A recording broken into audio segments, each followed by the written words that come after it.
S'agissant de la stratégie de décapitation de l'opposition, nous constatons ensemble que cette stratégie est évidente. Elle crève les yeux. Dès que les incendies des marchés ont été annoncés, ont eu lieu, derrière, le lendemain, M. Adja, vice-président du but, est arrêté. Quelle enquête peut-on faire de cette façon? À moins qu'on sache d'avance que M. Adja était coupable d'avance et qu'on comprenne, connaisse les choses d'avance, ou parce qu'on a été un médium, ou c'est parce qu'on a fait Sidogo pour savoir, ou je ne sais pas par quel miracle. On sait que M. Adja, dès le lendemain, le marché a brûlé jusqu'au dimanche matin. Dès le dimanche matin, on a arrêté M. Adja. Quelle enquête, dans quel pays peut aboutir à cela? Deuxièmement, M. Agome Kodjo, président d'OBU, a été à son tour arrêté et embastillé pendant 40 jours. Est-ce que ce n'est pas une opération de décapitation de l'opposition? Ensuite, moi-même, monsieur Maître Afambegui, Maître Franck Adjaré, monsieur Bodé, 4 parmi les 5 yaqueurs rescapés de la coordination des collectifs. Il se peut que lui aussi soit dans le collimateur. Donc, nous sommes 5 dans la coordination. 4 des membres de la coordination sont inculpés, dont 1 aux arrêts. Est-ce que ce n'est pas une stratégie de décapitation de l'opposition? Ensuite, hier, M. Jean-Pierre Favre, président de l'ANC, M. Aga Baskaboua, président du MRC, ont été également interpellés, auditionnés toute la journée. Des perquisitions ont été opérées dans leur domicile, présentées au juge après 20h et quelques, et sortis inculpés de complicité de toutes sortes de groupements de malfaiteurs, de machins, etc. Comme d'ailleurs c'est le même chef de capitalisation. Et ils ne sont rentrés chez eux qu'après 22 heures. Est-ce qu'avec interdiction de sortie, non seulement du territoire togolais comme moi, mais de Lomé. Nouveauté de Lomé.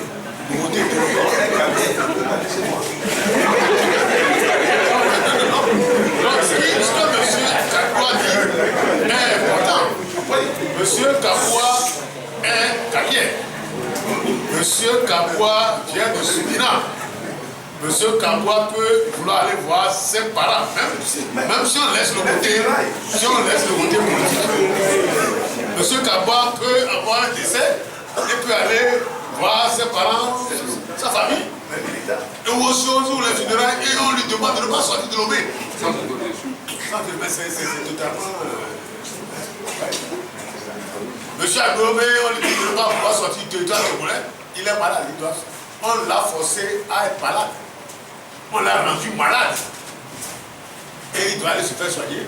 Ça, M. Agome est revenu juste de voyage. Il s'était fait soigner. Il était juste revenu quelques semaines et on l'a arrêté. On l'a rendu malade. Plus malade qu'il était avant de partir. Il faut qu'il parte pour se faire soigner. Pour partir se faire soigner. Et on lui a dit, ne sortez pas, le passeport est confisqué. Est-ce que ce n'est pas une politique délibérée de décapitation de l'opposition, ça? Pour le moment, la coalition arc-en-ciel, on n'a pas encore trouvé d'activité. On n'a pas encore trouvé, mais je suis convaincu que maintenant que les 2 wagons ont été arrivés, je suis convaincu qu'on va commencer à chercher. On va commencer à chercher. Et je suis convaincu qu'on va trouver des poules dans la tête également de la coalition arc-en-ciel. Tout participe de façon claire et nette d'une stratégie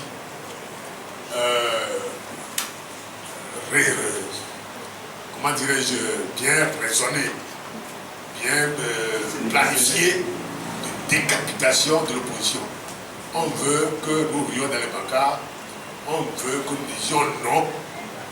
Non d'abord au recensement, non ensuite au dialogue, non après aux élections. Ce sont des gens qui ne connaissent pas le Togo. Ils ne savent pas que le Togo est en train de lutter profondément. Ils ne savent pas que les choses sont en train de changer. Ils ne savent pas que les gens qui sont devant aujourd'hui ne sont pas les gens qui étaient devant hier. Les gens qui sont devant aujourd'hui sont résolus pour qu'ensemble on arrive à résoudre les problèmes togolais. C'est clair. Les luttes intestines, vous allez voir, de plus en plus, ça ne va pas exister. Ça ne va plus exister. Ça va s'estomper de plus en plus.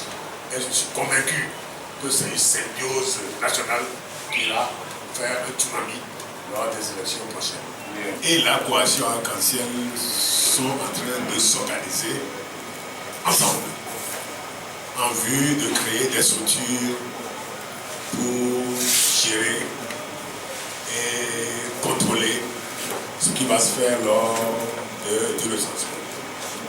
Nous aurons une structure au niveau national ici qui va fonctionner à Lomé. C'est déjà créé.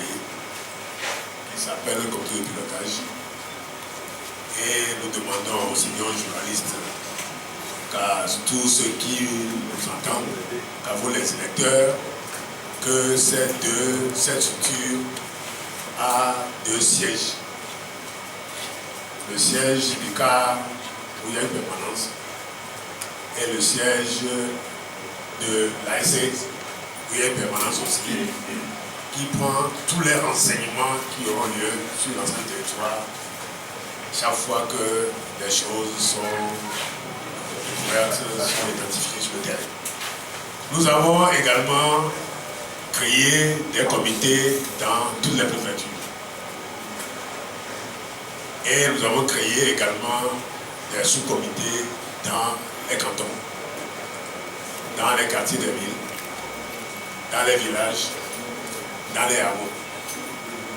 Autrement dit, nous allons quadriller tout le pays, le Togo, de ces gens de comités qui vont assister, contrôler, vérifier, être vigilants lors du recensement électoral pour que nous ayons enfin une liste électorale fiable et crédible. Voilà. Même si nous ne sommes pas à la CENI, même si nous ne sommes pas dans les CENI, nous pouvons agir de façon efficiente, de telle sorte que le processus soit fiable. On n'a pas besoin d'être à l'intérieur pour que ce soit fiable. Nous pouvons le faire de l'extérieur. Nous préférons même le faire de l'extérieur. Parce que tout à l'heure, Mme Adjambounion me l'a dit, même si on était à l'intérieur, 2 sur 7. C'est la Moudo. On va présenter cela comme la série complexe. Et comme d'habitude, vous savez, j'ai été vice-président de la série. Et comme d'habitude, on prend les décisions à la majorité. Vous pouvez tout dire. Rien n'y fait. Ils ont pris la décision à la majorité, la CENI a décidé. Et tout se fait. Ou alors, on refuse même que la CENI ne se réunisse. Parce que moi, j'ai assisté à ça. Pendant des semaines. La CENI ne se réunissait plus. Les décisions se prenaient ailleurs. Et comme vous êtes membre de la CENI, ben c'est la CENI qui agit. Et vous êtes là comme caution. Donc qu'on soit dedans, qu'on ne soit pas dedans, il vaut mieux être dehors pour pouvoir mieux contrôler, mieux superviser et avoir un recensement beaucoup plus C'est clair, on l'a dit, on le répète, c'est clair. Nous sommes, il a dit, nous le répétons, nous sommes également en train de faire nos investigations. Je peux vous dire que nous sommes très avancés dans cette investigation. Lorsque nous aurons des précisions, nous vous en informerons en temps réel. Nous sommes très avancés. Ce que je peux vous dire, je vous le répète, tous ceux qui sont interpellés, gardés, embastillés,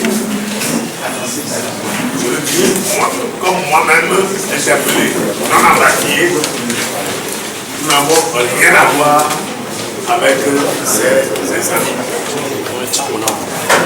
Eux-mêmes savent où il faut chercher. Pour le moment, ils ne cherchent pas encore. Ça ne pas.